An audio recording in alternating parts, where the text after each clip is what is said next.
지난 주일에 우리는 야곱이 형 에서의 장자권을 샀다고 하는 이야기를 살펴보았습니다. 동생 야곱은 형이 가지고 있는 그 에서의 장자권을 탐냈고 욕심을 부리면서 그래서 어떻게 하면 차지할까 기회를 보다가 장자권을 음식을 제공하고 차지했다고 하는 이야기였는데요. 야곱의 욕심은 그것으로 끝나지 않았습니다. 오늘 본문에 보면 이제 에서에게 축복하려고 하는 아버지 이삭을 속이고 형의 축복을 빼앗아 가버렸다고 하는 이야기가 오늘 창세기의 말씀 가운데 기록되어 있습니다. 오늘 그 얘기를 한번 살펴보면서 묵상해 보려고 합니다. 이제 죽을 날이 멀지 않았던 이삭이 자기가 죽기 전에 에서를 향해서 마음껏 축복하고 싶었습니다. 그래서 에서를 불러서 이야기를 하는 거죠. 내가 죽기 전에 네가 사냥을 다녀와서 고기를 잡아 내게 요리를 해 온다고 한다면 내가 그것을 먹고 내게 축복해 주겠다고 이야기를 한 겁니다. 그래서 에서는 그 아버지의 말을 듣고 밖에 사냥을 하러 나간 그 사이에 그 이야기를 들은 이삭의 아내 리브가가 동생 야곱을 불러서 이야기를 하는 겁니다.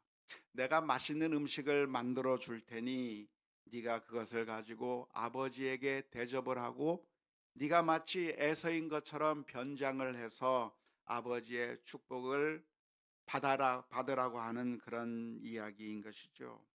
아버지를 속이고 마치 자기가 에서인 것처럼 자기가 형인 것처럼 아버지에게 들어가 아버지의 축복을 받으라고 하는 어머니의 제안에 야곱은 망설여졌습니다. 비록 아버지가 눈이 어두워서 잘 분간하지 못하고 사람을 잘 알아보지 못하지만 그러나 형과 동생은 너무나도 뚜렷하게 차이가 있는 것이죠. 아무리 눈이 어둡다고 할지라도 동생 야곱이라고 하는 것이 발각된다고 한다면 축복은커녕 저주를 받을 수 있는 위험이 있는 그런 일이었기 때문에 망설여졌습니다. 하지만 어머니 리브가가 계속 강권하는 겁니다. 아니다, 네가 가지고 가라라고 이야기를 한 거죠.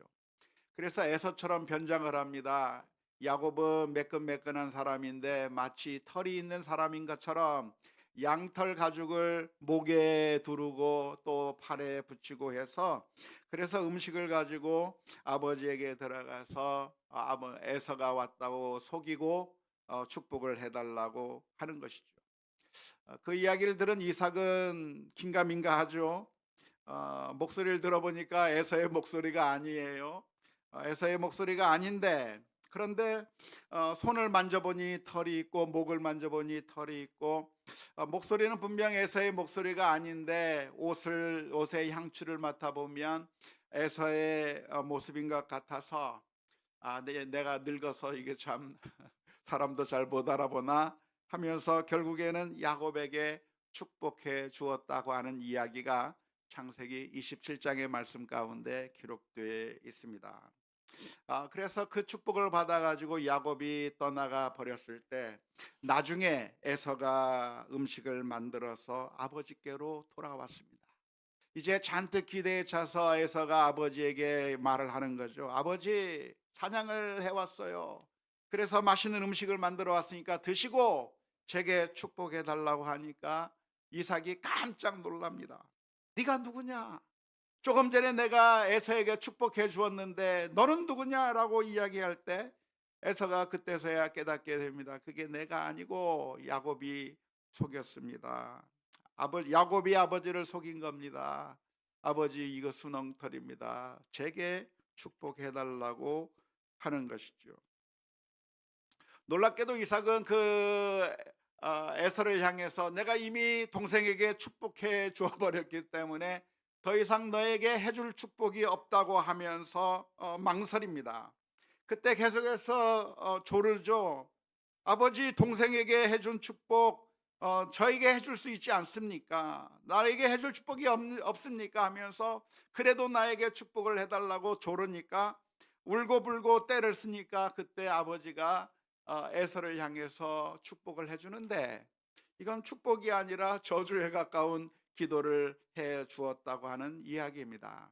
에서에게 어떤 기도를 해 주었나요? 어떤 축복을 해 주었나요? 창세기 27장, 오늘 다 읽진 않았습니다마는 39절에서부터 40절에 보면 이렇게 기록이 되어 있습니다. 그 아버지 이삭이 그에게 대답하여 이르되 내 주소는 땅의 기름짐에서 멀고 내리는 하늘 이슬에서 멀 것이며 너는 칼을 믿고 생활하겠고 내 아우를 섬길 것이며 내가 매임을 벗을 때에는 그 멍에를 내 목에서 떨쳐 버리리라 하였더라. 이미 동생에게 많은 축복을 해버렸기 때문에 더 이상 형을 위해서 해줄 축복이 없었던 겁니다. 그래서 그 형을 위해서 축복을 한다고 하는 것이 축복도 아닌 축복, 마치 저주 같은 축복을 형 에서에게 해 주었다고 하는 이야기가 창세기 27장의 말씀 가운데 기록되어 있습니다. 이 이야기를 읽다 보면 우리들의 마음 가운데 여러 가지 질문들이 떠오르게 될 겁니다. 야곱에게 축복했다고 해서 에서에게 축복을 하지 못할 이유는 무엇이 있을까? 저 같으면 다 축복할 것 같아요. 동생에게도 축복하고 형에게도 축복하고, 아무리 동생을 위해서 많은 축복을 해주었다고 할지라도 형에게 더 큰 축복을 내리면 될 것 같은데 그렇게 축복을 하지 못한 이유가 무엇일까? 좀처럼 이해가 되지 않습니다. 더 나아가서 야곱이 속여서 축복을 받은 것이라고 한다면 그게 유효한가요?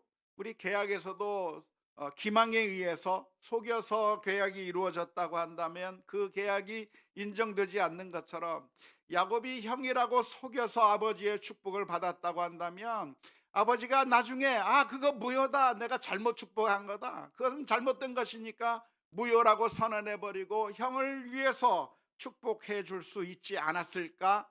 우리는 질문을 던지게 되는 것이죠. 더 나아가서 심각한 질문이 있다고 한다면 과연 이러한 야곱의 속이는 행위가 정당한 행위였을까라고 하는 질문을 던지게 됩니다. 야곱이 거짓말을 했고 속임수를 썼고 그래서 축복을 받았는데, 그런 축복 기도를 얻게 되었는데 그것이 과연 야곱이 축복을 받을 수 있는 것일까? 그런 사람을 향해서 하나님께서는 은혜를 왜 베풀어 주시는가라고 하는 여러 가지 복잡한 질문들을 우리가 던지게 될 것입니다. 이 이야기를 보면서 우리가 분명하게 먼저 짚고 넘어가야 할 게 있습니다. 그것은 무엇일까요? 야곱과 리브가가 공모를 해서 아버지를 속인 행위는 잘한 걸까요? 잘못된 행위일까요? 잘못된 행위입니다. 우리가 성경을 보면서 오해하지 말았으면 좋겠는데요, 야곱이 아버지를 속이면서 축복을 받겠다고 했던 이 행위는 결코 정당한 행위라고 말할 수 없고 하나님께서 기뻐하실 행위라고 말할 수도 없는 겁니다. 그런데 왜 이 일을 리브가는 야곱에게 그렇게 이야기를 해서 결국 이 일을 만들게 만들었던, 이런 일을 벌이게 만든 그 의도가 무엇이었을까요? 어머니 리브가는 왜 야곱을 이렇게 편애하고 있는 것일까요? 그것은 사실 우리가 성경 전체를 좀 살펴보았으면 좋겠는데, 창세기 앞에 보면 하나님께서 리브가를 향해서 들려주신 말씀이 있기 때문에 그렇습니다. 리브가가 아이를 임신하게 되었는데 뱃속에서 쌍둥이 아이가 있는 겁니다. 쌍둥이 아이가 있는데 뱃속에서부터 서로 싸우는 거예요. 뱃속에서 자꾸 이렇게 아이들이 싸우고 있을 때 리브가가 도대체 이 아이들이 뱃속에서 왜 이렇게 싸우는가 하고 있을 때 들려주셨던 하나님의 예언의 말씀이 창세기 25장 23절 말씀 가운데 기록되어 있습니다. 여호와께서 그에게 이르시되 두 국민이 내 태중에 있구나, 두 민족이 내 복중에서부터 나누이리라. 이 족속이 저 족속보다 강하겠고 큰 자가 어린 자를 섬기리라 하셨더라. 하나님께서 리브가를 향해서 들려주신 말씀이 있는데요. 그게 무엇이냐면 내가 아들을 낳게 될 텐데, 쌍둥이를 낳게 될 텐데 동생이 더 크게 될 것이고 형이 오히려 동생을 섬기게 될 것이라고 하는 그런 놀라운 말씀을 리브가가 듣게 된 것이죠. 리브가는 이 하나님의 말씀을 듣게 되었을 때 그 말씀을 늘 마음속에 새기면서 하나님의 뜻이 무엇인가, 동생을 들어쓰시겠다고 하는 하나님의 약속인 것이죠. 그 옛날 아브라함에게 해주셨던 약속, 그것이 이삭에게 이어졌는데 그 이삭에게 이어진 하나님의 축복이 누구를 통해서 연결이 되는가? 장자를 통해서가 아니라 둘째 아들 야곱을 통해서 하나님의 축복이 이어질 거라고 하는 그 예언을 리브가가 그 아이들을 이미 잉태하고 있을 그때부터 하나님의 예언의 말씀을 듣게 되었던 것입니다. 그래서 리브가는 그 하나님의 말씀을 생각하고 야곱에게 축복을 내렸으면 좋겠고 야곱이 하나님의 뜻에 따라서 모든 일을 잘 감당했으면 좋겠다고 하는 그런 마음을 가지고 있었는데, 그런데 이삭은 그런 하나님의 말씀과는 정반대로 행동을 한 것이죠. 이삭은 누구를 좋아했습니까? 큰아들 에서를 더 좋아했던 것이죠. 오늘날에도 마찬가지지만 장자를 더 중요하게 여기는 그런 문화가 그 당시에 있었던 것이죠. 그렇기 때문에 이삭의 마음에는 하나님의 뜻에도 불구하고 에서를 더 편애하고 큰아들에게 축복하고 싶은 마음이 이삭의 마음 가운데 있는 거예요. 하나님께서 이미 그 동생을 통해서 하나님의 역사를 이루어 나가시겠다고 하는 그런 예언을 해 주셨지만 이삭의 마음 안에는 하나님의 뜻과는 정반대로 큰아들 에서를 편애하고 에서에게 축복하고 싶은 마음이 이삭의 마음 가운데 있었던 것입니다. 그래서 이제 죽어가는 그 마지막 순간에, 얼마 죽음이 남지 아니한 순간에 이삭은 다시 그 에서에게 축복하고 그리고 이 생을 마감하려고 했던 그 순간에 리브가는 당황스러웠던 것이죠. 하나님의 뜻이 그게 아닌데, 하나님은 오히려 동생을 통해서 하나님의 뜻을 이루어 나가시기를 원하시고 계시기 때문에 리브가는 당황스러웠던 거예요. 그래서 속임수를 통해서라도 동생이 아버지의 축복을 받는 것이 하나님의 뜻이라고 생각하면서 동생을 부추겨서 속여서, 그래서 이삭 아버지의 축복을 받으라고 그렇게 이야기를 하게 된 것이죠. 하지만 그렇게 했다고 할지라도 리브가가 했던 행동, 야곱이 했던 행동이 정당한 것이라고 말할 수는 없습니다. 하나님의 뜻과는 달리 이삭이 큰 아들에게 에서에게 축복하려고 했다고 한다면 어떻게 해야 할까요? 이건 하나님의 뜻이 아닌데, 하나님의 뜻과는 정반대로 행동하는 이삭의 모습을 보면서 리브가는 어떻게 행동을 하는 것이 옳았다고 생각을 하십니까? 그것은 하나님의 뜻이 이루어질 것을 기다릴 필요가 있었던 것이죠. 하나님은 어떤 하나님이십니까? 하나님은 하나님의 뜻을 온전히 이루시는 하나님입니다. 이삭이 완고해서 하나님의 뜻을 거역하고 하나님의 뜻을 따르지 않고 야곱이 아니라 에서에게 축복하려고 하는 그 마음을 가지고 있다고 할지라도 저건 하나님의 뜻이 아닌데 어떻게 하면 하나님의 뜻이 이루어지게 만들 것인가, 야곱이 축복을 어떻게 받게 만들게 할 것인가 하면서 속이면서 이삭에게 억지로 축복을 받아내는 것이 그게 방법이 아니라, 하나님이 하나님의 뜻을 이루실 거라고 하는 사실을 믿어야 돼요. 하나님이 하나님의 뜻을 반드시 성취하실 거라고 하는 사실을 믿고 신뢰하며 기다릴 필요가 있었던 것이죠.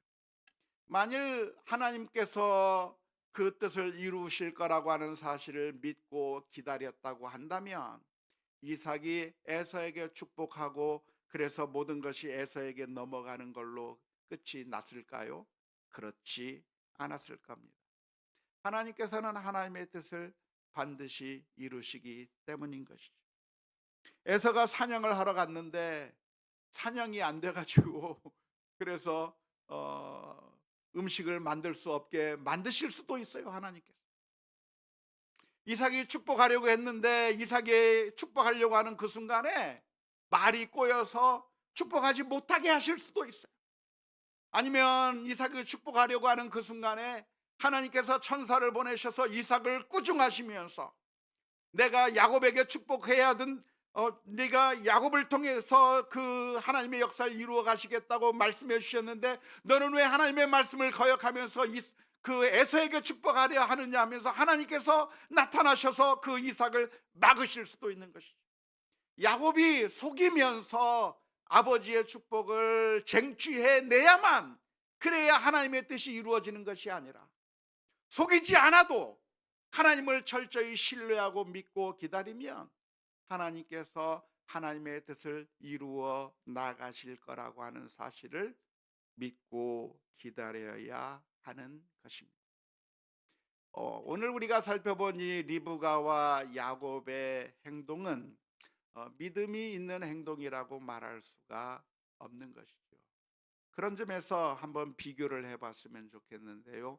이와 비슷한 상황 속에서 했던 다른 성경의 한 인물을 우리가 생각해 볼 수가 있습니다. 그 사람이 누굴까요? 바로 다윗입니다. 하나님께서는 어느 날 다윗을 불러서 기름을 부으셨습니다.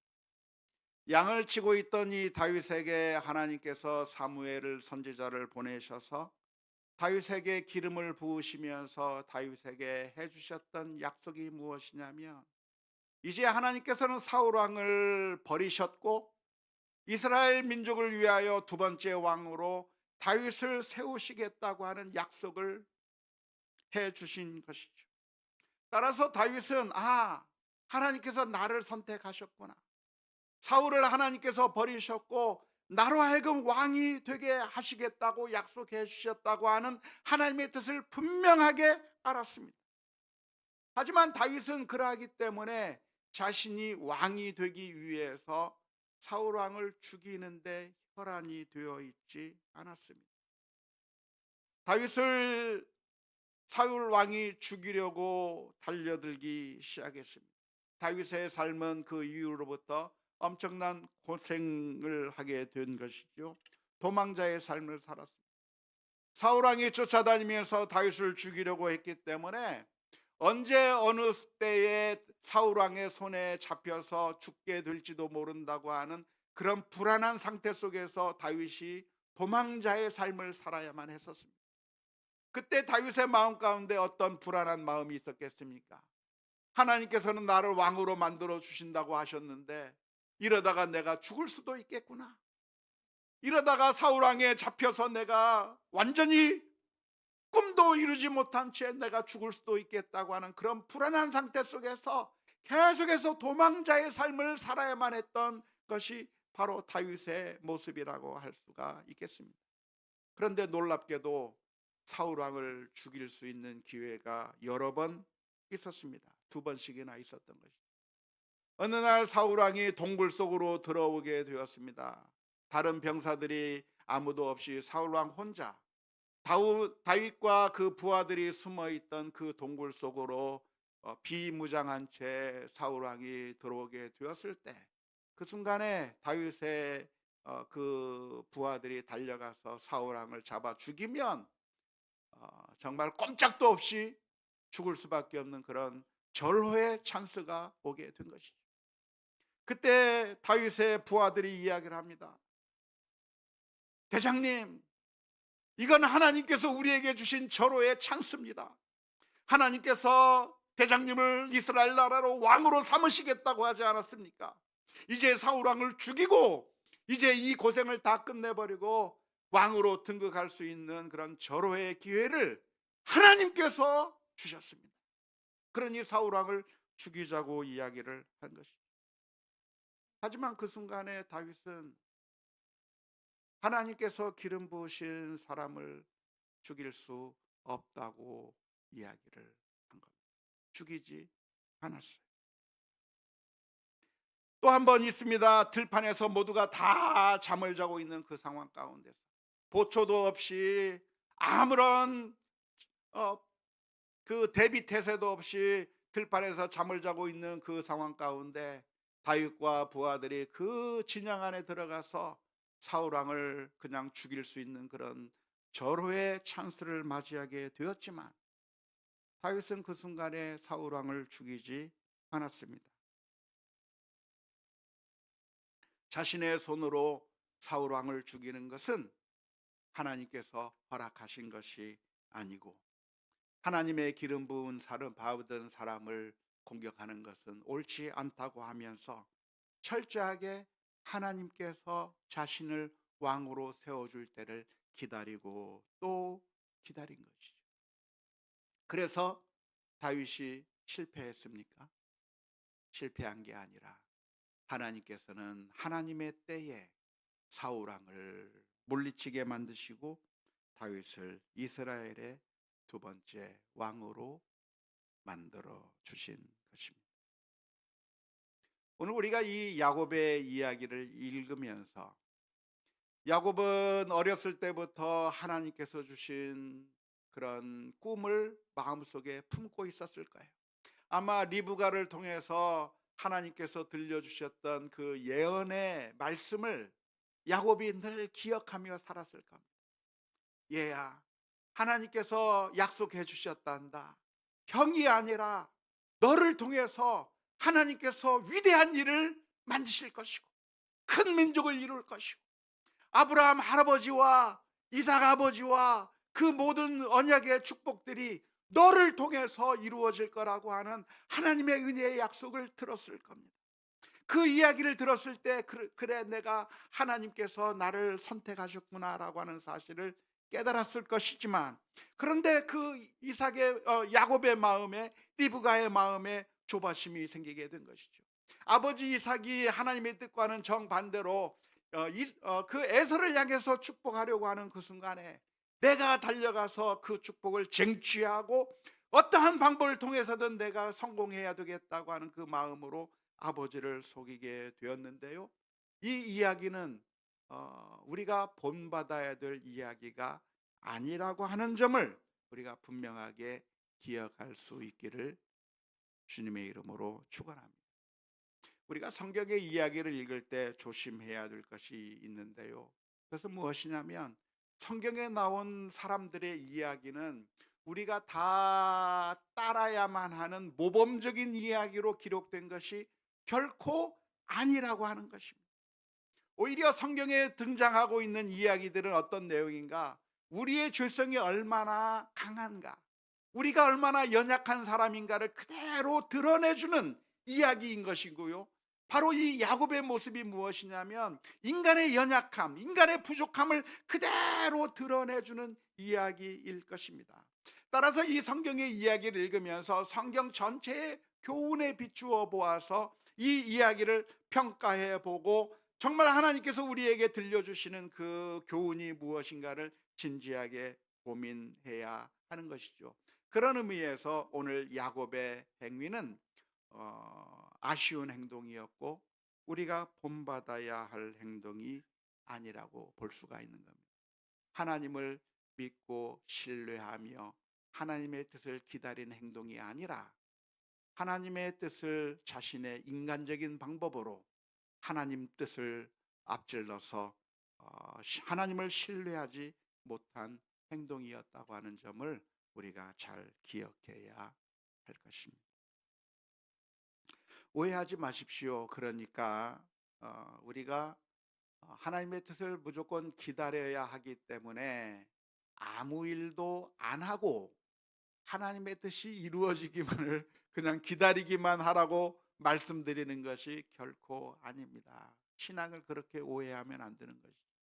마치 사과나무에서 사과가 떨어지기를 기다리듯이 그냥 아무런 행동도 하지 아니하면서 하나님께서 이루어질 때를 그냥 기다리고만 있으라고 말씀드리는 것이 아니에요. 정반대죠. 성경 전체의 가르침은 어떤 가르침입니까? 우리가 기도하되 우리가 할 수 있는 모든 일들을 최선을 다해서 해야 되는 거예요. 눈물을 흘리며 씨를 뿌리며 나가야 추수할 곡식을 얻게 되는 것이죠. 우리가 기도만 하며 가만히 있는 것이 아니라 땀을 흘리며 수고하며 애써야 무엇인가를 얻게 되는 것이죠.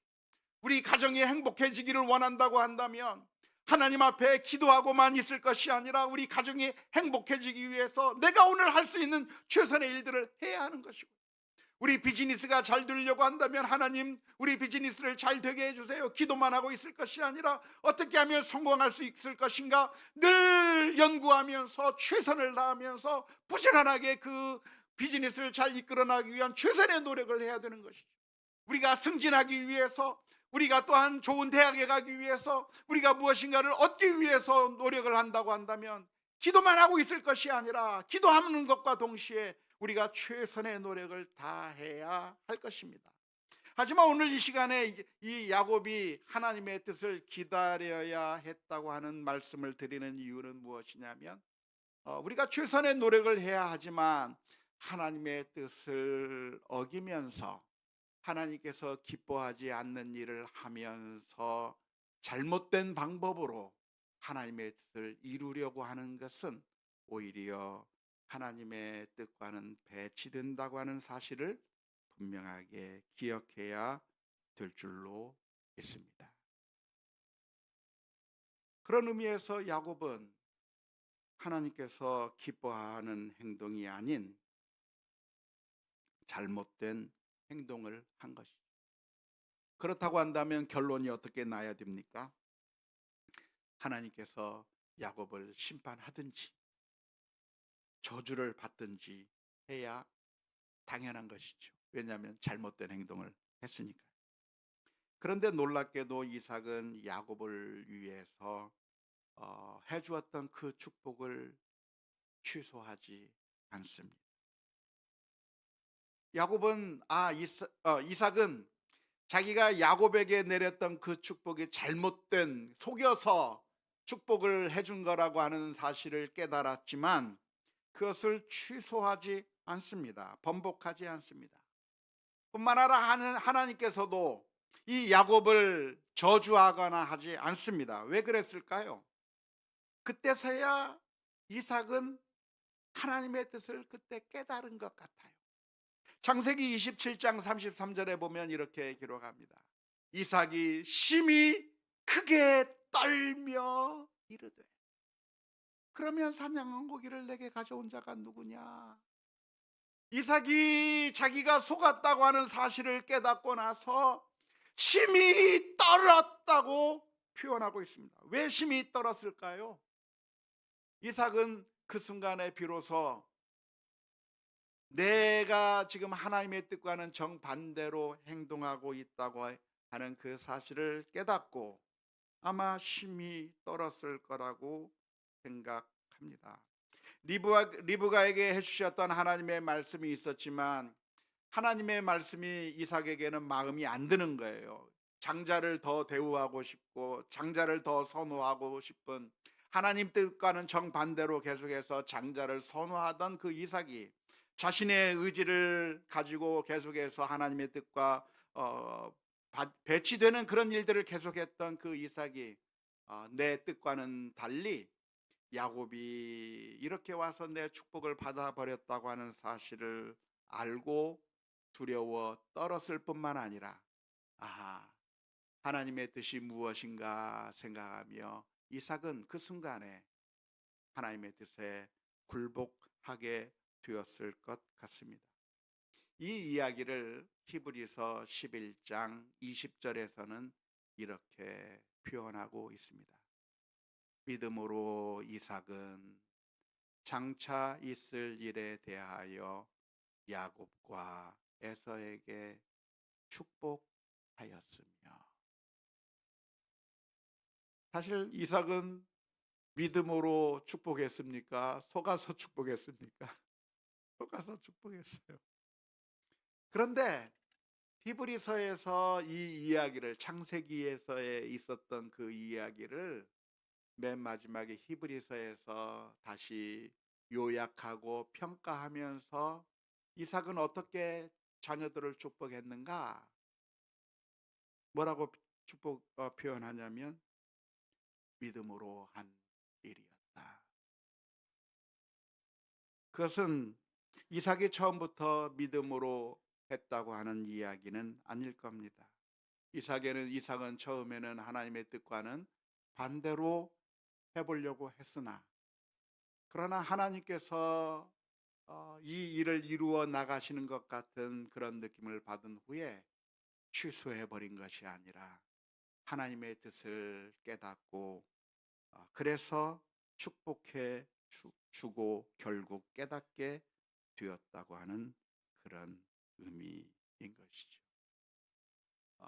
야곱이라고 하는 사람을 보면 속임수도 쓰고 여러 가지 면에서 부족한 사람인 것임에 틀림없습니다. 그런데 놀라운 것은 하나님께서 다른 사람이 아니라 바로 이 야곱을 축복하시고 이 야곱을 통해서 하나님의 뜻을 이루어 나가시기를 원하신 것이죠. 야곱이 하나님의 축복을 받은 것은, 하나님의 은총을 얻게 된 것은 그가 다른 사람보다 더 훌륭한 사람이어서가 아닙니다. 오히려 자격이 없는 사람인 것이죠. 자격이 없고 속임수를 썼던 사람입니다. 그런데 놀라운 것은 하나님께서는 그런 자격이 없는 야곱을 사랑하시고 용납하시고 그래서 그에게 은혜를 베풀어 주셨다고 하는 사실입니다. 그래서 이 이야기를 읽으면서 오늘 우리가 소망을 갖게 되는 거예요. 왜? 만일 하나님께서 의롭은 사람, 완벽한 사람, 아무 실수가 없는 사람을 찾는다고 한다면 우리 가운데 그 누구도 하나님의 은혜를 받을 수 있는 사람이 없습니다. 제 모습을 살펴봐도 그래요. 제 모습을 지난 한 주간 동안 살펴보면서 왜 이렇게 참 부족할까? 왜 이렇게 사랑이 없을까? 왜 이렇게 연약할까? 정말 하나님 앞에 내놓을 수 없는 연약한 모습을 가지고 있는 모습을 볼 때 감히 이 자리에 설 수 없는, 자격이 없는 죄인이라고 하는 사실을 인정할 수밖에 없어요. 그래서 만일 하나님께서 완벽한 사람만 찾는다고 한다면, 하나님께서 만일 정말 최고의 사람들만 찾는다고 한다면 우리 가운데 그 누구도 하나님 앞에 나설 수 있는 사람이 없게 될 것입니다. 그런데 놀라운 것은 무엇인가요? 속임수를 쓰고 잘못한 그 사람도 하나님께서 불쌍히 여기셔서 받아주시고 하나님의 뜻을 이루어 간다고 하는 사실입니다. 그러한 하나님의 은총 때문에 오늘 저와 여러분들이 하나님 앞에 설 수 있게 되었다고 하는 사실입니다. 오늘 설교의 제목을 속여서 받은 축복이라고 잡았는데 사실 그 표현은 잘못된 표현입니다.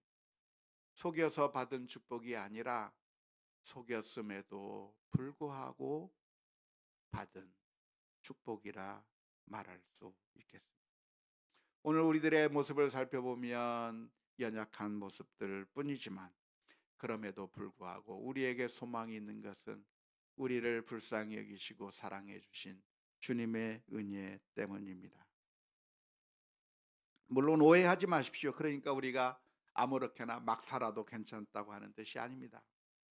늘 우리 기독교의 역사 가운데는 이런 하나님의 은총을 늘 조롱하면서 더 죄악을 저지르는 그런 사람들이 많이 있었지만 그런 삶을 살라고 하는 것이 아니라 우리의 연약한 모습에도 불구하고 예수 그리스도의 보혈의 피를 통해서 우리를 구원해 주신 그 주님을 기억하며 오늘 또 다시 일어서고 주님의 자녀로 다시 회복될 수 있는 그런 우리가 될 수 있기를 주님의 이름으로 축원합니다.